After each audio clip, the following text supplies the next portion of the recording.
Então, pessoal, vamos dar continuidade na nossa apresentação, né, de hoje. Estamos agora na segunda aula. Vou abrir aqui para a gente continuar aquela história, né, da psicologia da aprendizagem.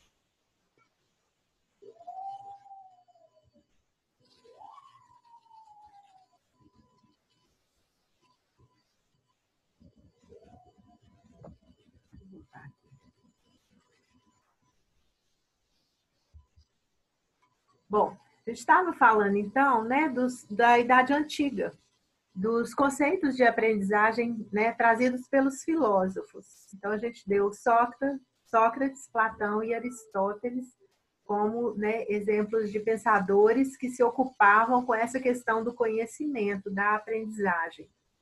E um pouquinho sobre a maiêutica aqui para vocês, né? Que a maiêutica socrática tem como significado dar à luz, dar parto, parir o conhecimento. É um método ou técnica que pressupõe que a verdade está latente em todo ser humano, podendo aflorar aos poucos na medida em que se responde uma série de perguntas simples, quase ingênuas, porém perspicazes. Então, olha só, o Francisco, né, está colocando uma pergunta lá e está usando, então, esse mesmo método, né, instigando a gente a ser mais questionador, então, dar parto, parir os conhecimentos. Aí estão, né, para vocês verem as carinhas dele, né, Sócrates, Platão e Aristóteles. O método, né, socrático era de reunir as pessoas, né, na praça e o estudo, né, e os questionamentos iam acontecendo à medida dessa caminhada, né? Uma frase aqui quando ele toma cicuta, né, que é o veneno que ele foi condenado, né, por ser tão perguntador, né? Ainda tem isso ainda, né? Quem pergunta demais às vezes sofre mais um pouco, né? Mas aqui no momento da decisão dele, né, então de morrer, né, pela causa dele. E ele tem essa frase que é muito, né, conhecida: só sei que nada sei. Ou seja, por mais que a gente saiba, por mais que a gente aprende, ainda há um universo de coisas a saber, né? Então a gente tem que ter uma postura para aprender, né? A gente tem que ter uma postura de humildade. Só aprende aquele que se reconhece não sabedor, né, daquilo que ele quer conhecer. Então a gente parte de um princípio que é necessário que a gente seja humilde, ou seja, seja como o humus, né, uma terra fértil que ali vai ser plantado sementes ou plantado conhecimentos que vão florescer, que vão frutificar. Então esse é o sentido, né, da humildade. Então a gente vai ver então agora o mundo romano, né? Nós vimos o mundo grego. Deixa eu ver onde que eu ponho isso aqui que não interfere. Essa palavra, reflexão. Então, o mundo romano, Cícero, um dos representantes, né? Ele destaca a importância das aptidões naturais, da necessidade de observação e reflexão de uma sólida base de cultura geral. Para ele, a aprendizagem estriba-se na responsabilidade pessoal e é resultado de uma vontade livre. A gente vai vendo, né, nos pensadores quase que as mesmas características, né, dessa questão da responsabilidade pessoal com seu aprender, né, com a sua aprendizagem, a questão da reflexão, da observação, né? Outra questão também muito importante deles é do desejo, da vontade de aprender, que fica muito claro aqui em Cícero, né? E o Quintiliano, ele ressalta a importância de se ter cuidado na seleção das pessoas e ambientes que cercarão as crianças, já prevendo, já vendo também essa questão da interação social, né? Então, daí também a gente pode até, né, pensar, né, que surgiu: diga-me com quem andas e eu te direi quem és, né? Direi quem és. Que é, nós somos frutos e resultados e aprendizagens das outras pessoas também, né? Então a gente tem que ter uma seleção, tem que fazer escolhas, né, de acordo com aquilo que a gente deseja aprender. Enfatiza as vantagens da aprendizagem por meio dos jogos, né? Então lá em Roma essa questão da educação física, da cultura física era muito ressaltada, né? Que o estudo seja para o aluno como um jogo, interroguemos-nos e o que ele mesmo possa aplaudir seu próprio saber.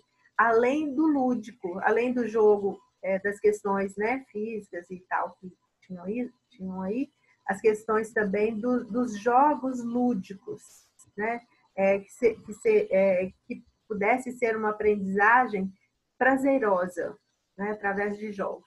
3 fatores essenciais para a aprendizagem: as disposições naturais, ou seja, o desejo, a prática do ensino, né? O resultado do esforço, do exercício e o esforço do próprio aluno. A questão pessoal, do investimento pessoal e da responsabilidade por seu próprio aprendizado. Então, só se aprende dessa forma. Vocês sentem isso no processo de vocês, não sentem? Né? Que o conhecimento, ele passa por isso. Tem pessoas que falam, não, fulano é tão inteligente, ele aprende tudo que o professor ensina. Na verdade, o professor, né, está ali trazendo objetos de conhecimento, mas de quem é a responsabilidade de aprender? Oi. Alguém quer comentar? Então, o Quintiliano, ele advoga o ensino vigoroso e rigoroso. Os aprendizes não devem perder tempo com frivolidades, nem conversas inconsequentes. Vem daí, então, eu acho, né, essa questão do professor calado, né, caladinho, fica quieto, não, né, e aquela coisa, né? E as conversas inconsequentes, elas não trazem muito aprendizado para o Quintiliano, não. E nenhuma outra habilidade dispensa o esforço contínuo do aprendiz. O segredo da boa memória é o exercício contínuo. Há que se repetir, há que se fazer de outras formas, né? João está aí assistindo essa aula da Dodora, né, João? Seja bem-vindo, viu? Você está muito rapazinho, tá lindo. Vou passar aqui.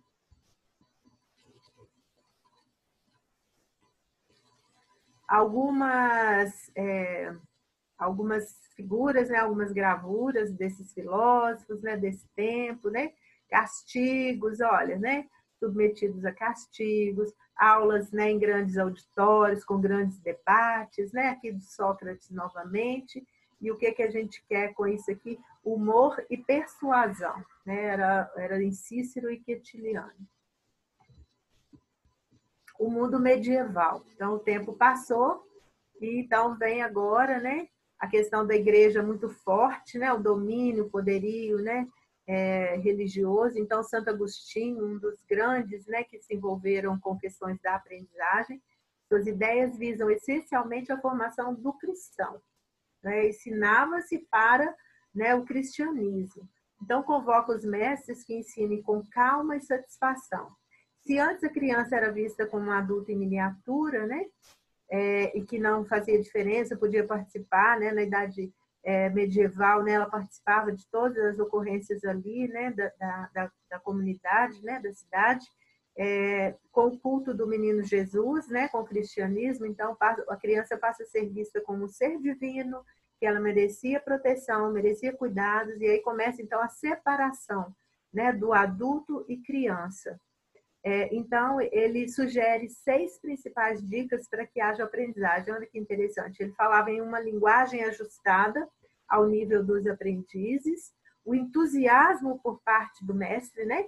Uma pessoa que ensina, ela é um líder. Ela precisa ter habilidades de liderança, ela precisa despertar na pessoa o desejo, né, de aprender, né, de ser seguido naquele modelo ali que ele está oferecendo, né? Então, ele precisa ter um entusiasmo, manter a atenção de quem aprende, né? Então, buscar, né, estímulos que prendam a atenção, usar frequentemente perguntas como recurso, né, para verificar se se a aprendizagem está ocorrendo, né? Então, estimular essa pergunta. Estimular ao aprendiz a participação por fala ou objeção, né? Ou seja, vocês querem comentar alguma coisa aqui nesse momento? Vocês estão discordando de alguma coisa? Vocês concordam? Querem complementar? Aprender, né? Isso aqui que o Santo Agostinho falava ajuda a aprender, né? A construir aprendizagens. A preservação de um ambiente feliz e bem-humorado, né? Então, quem não gosta do bom humor, o bom humor é uma via muito grande de aprendizagem, facilitação de aprendizagem. Então, quanto mais bom humor, né? Por que o Márcio Lomas faz tanto sucesso com os alunos e com as pessoas que ele está ensinando? Ah lá, a Karine já sorriu, Cleusa sorriu, né? Os que eu estou vendo aqui. Quando a gente até fala no nome, né? Aí vem aquela coisa, porque o bom humor, né, que é ressaltado ali nessa interação, faça com que a gente, então, tenha, acenda lá dentro de nós, né, o desejo, a motivação para aprender aquilo que está sendo ensinado. Então, é muito bom. Bom humor sempre, né, pessoal? Dora, e falar a linguagem, né? Oi? A linguagem do aprendiz. Falar a linguagem do aprendiz. Isso, é. Então, não adianta eu chegar numa sala, né, de pessoas, né, de alunos lá do pensamento concreto de 7 a 11, 12 anos e ter a mesma linguagem que eu falo com vocês na sala de aula universitária. Há que se modular o tom, a voz, né? As atividades, tudo de acordo, né? Então, assim, isso foi uma sacada lá, né, da era medieval, ó. Porque ensinar a criança com o mesmo método do ensino do adulto, com a mesma forma, não estava tendo, né, resultado nenhum. Então, eram aprendizagens que não condiziam ali, né, com a situação. Bom, São Tomás de Aquino, São Tomás de Ensino, pode ser, acho que eu pensei foi nisso. Ele diz o seguinte: quem ensina conduz o aprendiz das coisas sabidas por esses últimos aos conhecimentos das coisas que lhe são previamente desconhecidas. Ou seja, é levar a pessoa a conhecer aquilo que ele não sabe, né? Então, você ir até o lugar do não saber da pessoa e trazer essa pessoa para você, ao lugar que você quer que ele conheça. Né? Então, isso é um princípio básico e bacana demais para ensinar. Né? Então, na terapia, a mesma coisa. Você tem que ir lá naquele, né, onde a pessoa está, no aprendizado dela, e trazê-la para cá, para onde, né, você acredita, você já percebeu, onde ela gostaria de estar, né, onde está o desejo dela. Então, é uma condução, é como se pegasse na mão desse que não sabe e conduzisse ele para o lugar, né, de conhecedor. Isso se dá de duas maneiras, né, de acordo com São Tomás. Ele fala que é com uma ajuda externa, né, dos mestres, que são essas pessoas que vão fazer a mediação, os mediadores, e com fortalecendo-se o interior, né, fortalecendo no interior o intelecto, ou seja, proporcionando estruturas de conhecimento cada vez mais, né, ampliando, expandindo a inteligência, né, da pessoa. Então, recomenda-se que não se ensine ou se tente aprender tudo de uma vez só, mas aos poucos, respeitando a capacidade de cada um. Né? Olha que interessante também, para cada faixa, né? Aquilo que ele disse lá, que o Santo Agostinho falou, para cada faixa um tipo de conhecimento adequado. Então, há que se estudar a faixa de compreensão, né, de cada pessoa, de cada indivíduo que vai se ensinar. Algumas imagens, né, para a gente ter essa sensibilidade, né, visual, estimular um pouco com cores, com frases, né? E é uma frase muito bacana atribuída a São Tomás de Aquino, que ele diz o seguinte: ser amigo é amar as mesmas coisas e rejeitar as mesmas coisas. Não seja amigo de quem odeia o que você ama. O que vocês podem pensar sobre isso? Vai dar certo essa relação? Né? Um ensinante. Oi, Luiz. É muito difícil, né? A, a gente gostar de alguma coisa, por exemplo, a gente querer aprender alguma coisa e procurar uma pessoa que não gosta daquilo que a gente quer aprender. Então, não tem pra onde isso. Não tem como isso. Não é? Então, como é que você vai ensinar, né, ajudar o outro a aprender, se você próprio não gosta, né? Ou de ensinar ou de aprender? Isso passa na relação. Oi? A gente aprende muito com a paixão do outro, né? Tipo assim, às vezes você não tem nem interesse, mas se o outro gosta e ele fala com paixão, ele fala com esse amor por aquilo, logo você também desperta seu interesse por aquilo, né? É como se ele apontasse algo interessante ali, né? Que despertou o interesse dele para que o outro também desperte o interesse, né? E a outra coisa também é a afetividade aí nessa... quando você tem cumplicidade, né, e vocês, aqui tá falando da amizade, né, não seja amigo de quem odeia o que você ama, porque a gente é amigo geralmente, assim, a gente vai pela cumplicidade, né? Nossa, a gente gosta das mesmas coisas, porque o papo vai ser de acordo com o que você gosta, com as coisas que vocês gostam, né? É. Então, e aí você aprende um com o outro, você troca. Na verdade, eu acho que é a troca, né? E há uma sintonia nessa interação, porque há sentido do que eu falo e do que o outro compreende. Então, o que eu já falei hoje também, né? Não tem muitos ruídos na comunicação. É uma comunicação mais efetiva, onde um fala e o outro recebe, né? Muito próximo daquilo que o outro falou. Porque se ama as mesmas coisas, se tem as mesmas afinidades, fica muito mais fácil para eu compreender o que o outro está dizendo se ele está falando de uma coisa que eu tenho afinidade também. Então, aí fica muito mais forte esse vínculo. E isso em todos os relacionamentos, né? Em todos os tipos de relações, né? Então, isso é muito importante. A nossa afinidade, a nossa amizade aqui no caso, né? Tá em quem também ama as mesmas coisas que a gente ama, né? Por isso que eu amo vocês. Porque vocês amam aprender, eu também amo aprender. Então, a gente fechou. A gente vai ser amigo para sempre. Por isso que estamos aqui, né, doutora? Isso. Pois é. Meu olho brilha a hora que eu falo de aprender, porque assim, eu sou apaixonada por aprender. E eu não tenho vergonha de perguntar, né? O que eu não sei, eu pergunto mesmo. Ou vou buscar aprender, né? Ô, Dodora, Oi. só mais uma coisa, eu vou exemplificar com uma coisa que tem acontecido comigo e com a Cleusa, que nós duas fica o tempo todo ouvindo live de assunto, assim, tudo relacionado à educação e à psicologia. Aí ela manda para mim, eu mando para ela, tá o dia inteiro, nós duas. Então, assim, né, a gente gosta da mesma coisa e vai ouvindo e vai estreitando o relacionamento por causa disso. E olha o sorriso de vocês duas aqui. Eu estou assim encantada. Porque vocês estão falando do mesmo sentimento, né? Da paixão pela psicologia, da paixão pelo conhecimento. Isso reflete muito, né, em vocês aí. Muito bacana.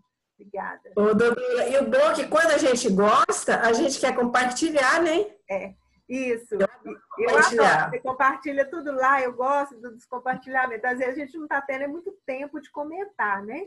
Mas receber e falar, nossa, que uma coisa que eu gosto, que ela gosta, que eu gostei também, né? Isso é muito bom. Parabéns.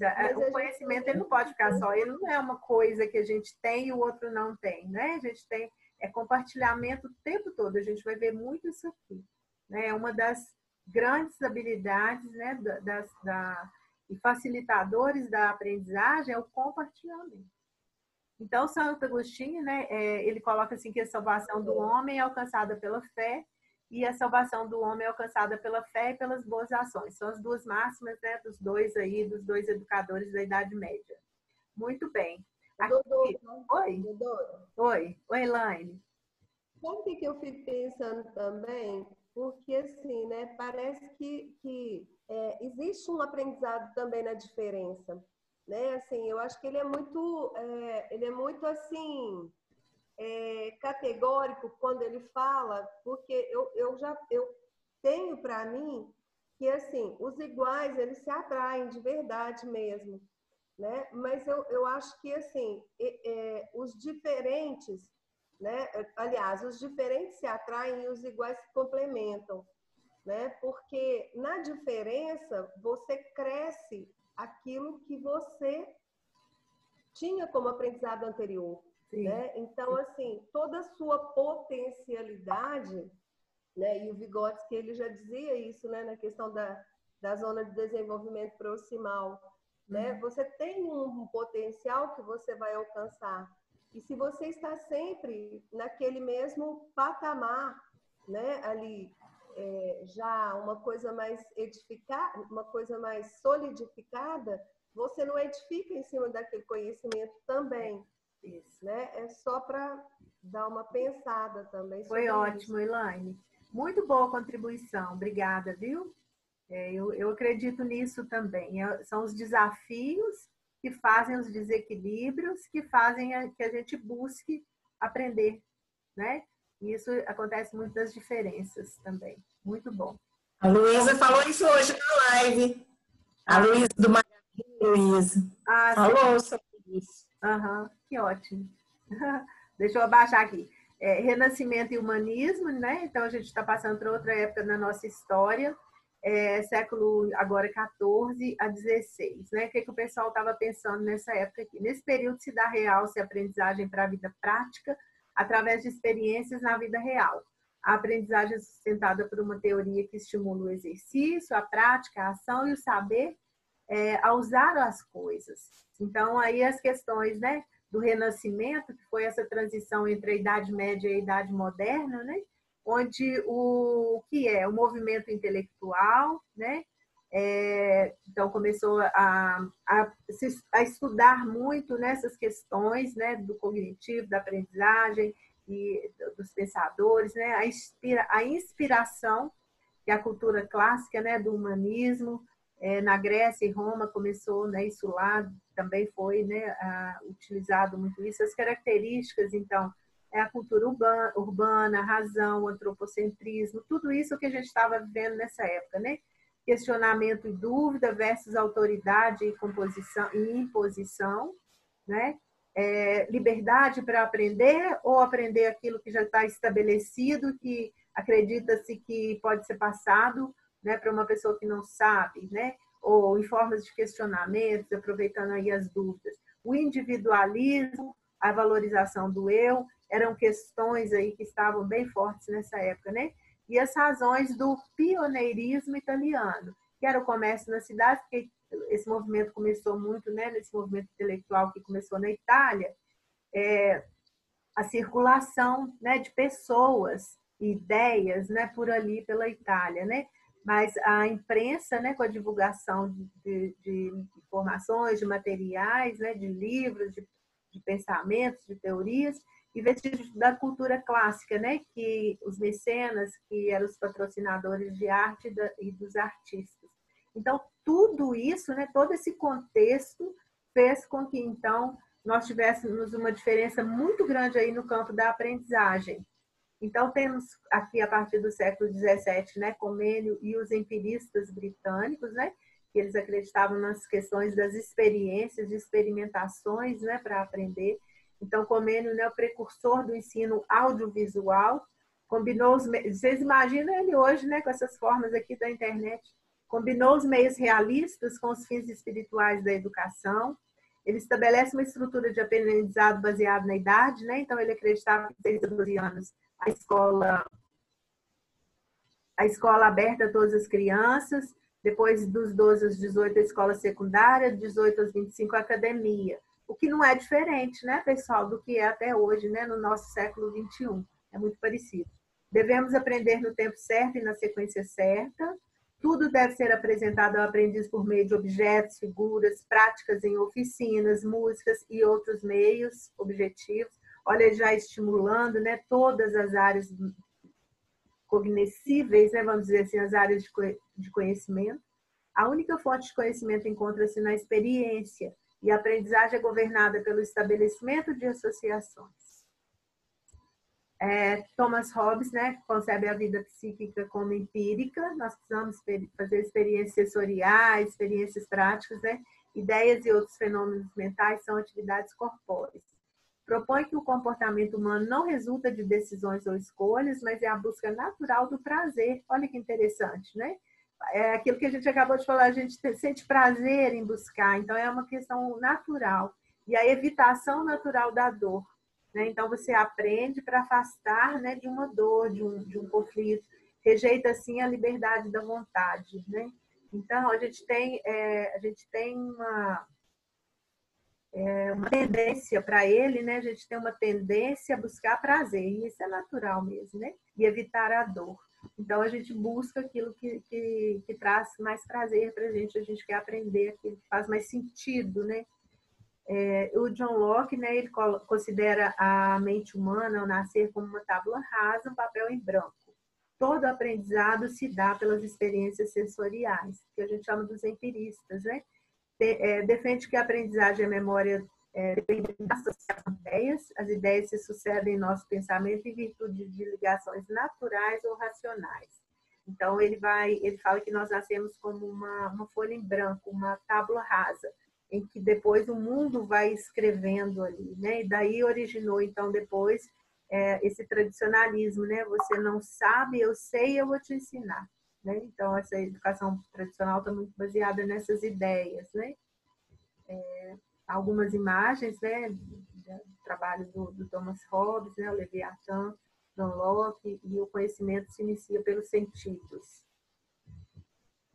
No século XVIII e XIX, então, começou então, os movimentos de associacionismo, ou palavra, e imitação, né? Então, o sistema de aprendizagem é proveniente da experiência, seja através dos sentidos, seja graças à reflexão. A aprendizagem se dá por meio da atenção, da repetição, e é necessário organizar e apresentar o ensino de modo que o aluno possa estabelecer associações entre o material novo e o material já aprendido. Ou seja, que vocês, né, partam daquilo que o aluno parta daquilo que ele já sabe, para poder ele fazer uma associação com aquilo que ele vai aprender. Porque se você não plantar uma semente, como é que você já vai colher né, querer plantar uma árvore, por exemplo, né, ou dar frutos já sem ter preparado, né? São a zona de as DZPs, né, que o Vygotsky que fala, né, de desenvolvimento proximal. É bem isso aqui, são brotos de conhecimento, né, que precisam ser desenvolvidos ali, há um potencial para novas aprendizagens. Então, os 5 passos adequados, né, que foram discutidos, né, nesse tempo aí, né, foi a preparação, o aprendiz deve relacionar velhas ideias com as novas, a apresentação, contemplar e aprender os objetos do aprendizado, a comparação das novas ideias, faltou um I aí, né, gente, com as velhas, generalização, momento de expandir, e a aplicação, onde a pessoa vai demonstrar que ela já aprendeu, porque antes a gente diz que é só informação, né? Você pode dizer que aprendeu quando você tem o domínio de modificar, de transformar uma realidade. Então, quando você usa o conhecimento, né, como uma ferramenta, você diz que aprendeu. Então, a imitação ela é valorizada como aspecto da aprendizagem aí, e se consiste em como realizar um ato da observação e reprodução de ato semelhante ao de outra pessoa ou animal. Né? Repete, né? Por exemplo, a criança aprende que um cachorrinho, né, faz au-au porque ela anda de 4 e faz au-au porque ela viu, ela imita, né? E essa questão da imitação hoje ela é considerada ainda também muito importante na aprendizagem. Os 5 passos também para a terapia, viu, gente? Isso aqui a gente usa muito, ó, né? Esses passos aí. Bom, século XX, né? A gente conviveu com ainda a escola muito tradicional, onde o professor detém o conhecimento, ele fica numa posição superior aos alunos, né? Em cima dos tablados, né? Esqueci o nome aqui agora, que a gente chama isso aqui, né? Púlpito, que seja, né? E os alunos estão na posição mais inferior, uso de palmatório, métodos de ensino rigoroso e tal, porque eles são uma tábua rasa ainda e tal. A gente convive ainda com isso aqui, ainda no século XXI, né? Já tem muito disso nas escolas, nas famílias, nas tradições. Mas também, né, começaram aí os movimentos no meio do século XX para uma educação mais inclusiva, inclusiva nem tanto, mas sim, né, a questão das aprendizagens em grupo, das experimentações, que a pessoa construindo seu conhecimento, né, com os conceitos construtivistas. E nós chegamos, então, nós podemos dizer, eu vou agora um pouco mais rápido, tá, gente, que o nosso tempo também está terminando. Essa tendência, né, por 4 ou 5 séculos da escola tradicional, teve muitas críticas, mas também, graças a Deus, tem muitas transformações, as pedagogias inovadoras do século XX. A relação professor-aluno, né, passou agora a ser uma relação mais aberta, mais equilibrada, né, mais equitativa. Antes não, o professor está no alto, o aluno está lá embaixo. Eu sei, o aluno não sabe.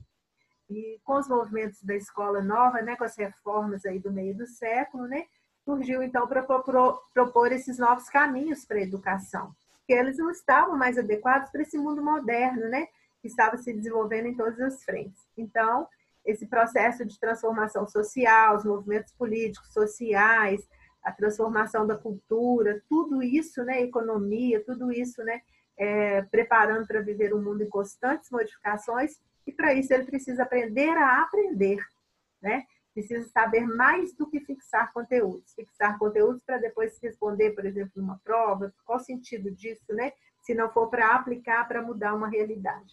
Então, começa nesse momento maior processo de conhecimento do que propriamente no produto. Né? Interessou-se mais para o como você aprende, como é que a pessoa aprende. Né? Então, a criança passa a ser vista como sujeito de ação, não mais um mini adulto ou um sujeito sem voz. Né? Ela passa a fazer parte do centro do processo e a educação passa a pensar no indivíduo, mas não no grupo em geral. O processo é individual, é de cada um, né? E o erro, ele é estimulado, ele não é punido, como na educação tradicional. Muito bem, estamos agora no século XXI, né? Esse que a gente está vivendo. Se antes, né, Sócrates falava, penso, logo existo, agora pós-verdade acredito, logo estou certo. Não é o que a gente está vivendo, gente? Isso aqui é uma sátira, né? Uma piada, mas é o que está acontecendo, né? Se você acredita na fake news, ela existe. Você está certo e é isso mesmo, né? Os grandes debates hoje estão muito em torno disso aqui, ó, né? Do que a gente está aprendendo. Mas no século XXI, né? A tecnologia na sala de aula, a interação grupal. Terra plana mandou abraços. Quem? Terra plana mandou abraço. Ah, pois é, mandou mesmo.